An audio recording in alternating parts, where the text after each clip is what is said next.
So here's what I got now. I don't know how well this is going to hold up, but it's definitely better. I use this release agent from Brownells for when I put the bedding in rifle stocks and stuff like that. It fits much better. It used to slide back and forth with a lot of play. Now there's virtually nothing. How well it will hold up, who knows. But it's better than nothing. Next thing I will try is the plastic block, and I'll make one of these and use the other half.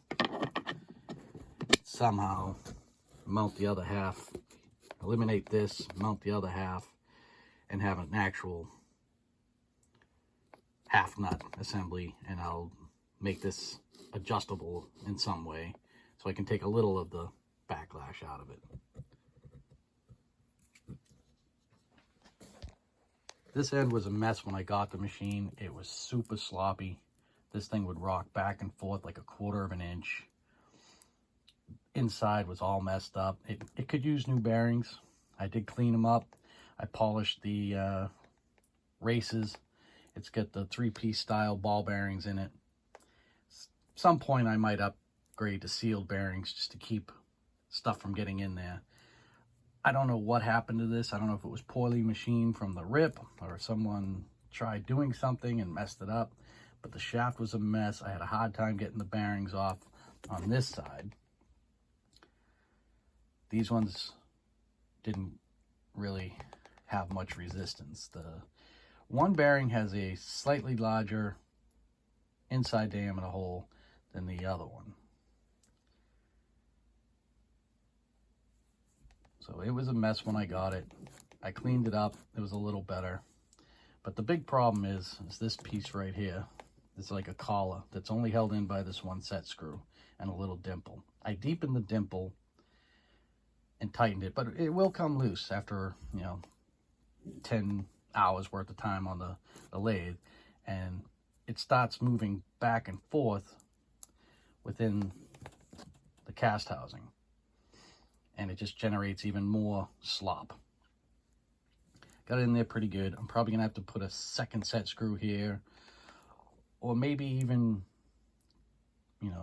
green Loctite it and forget about it.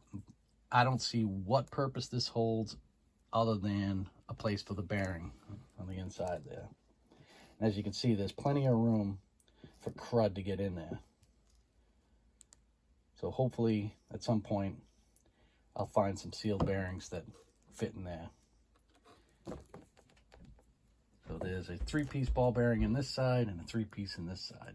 When I got it, there was shims in here, shims out here, a crappy nut that didn't fit too well, that always came loose. So I got rid of all that, cleaned it all up. There's no more play, and I used a nylock nut, and this has been good since. Then this started happening, and what was happening is this only goes down so far. And what was happening is if I did a power feed, especially on a heavy cut, it would skip. It would literally just dunk. And sometimes it would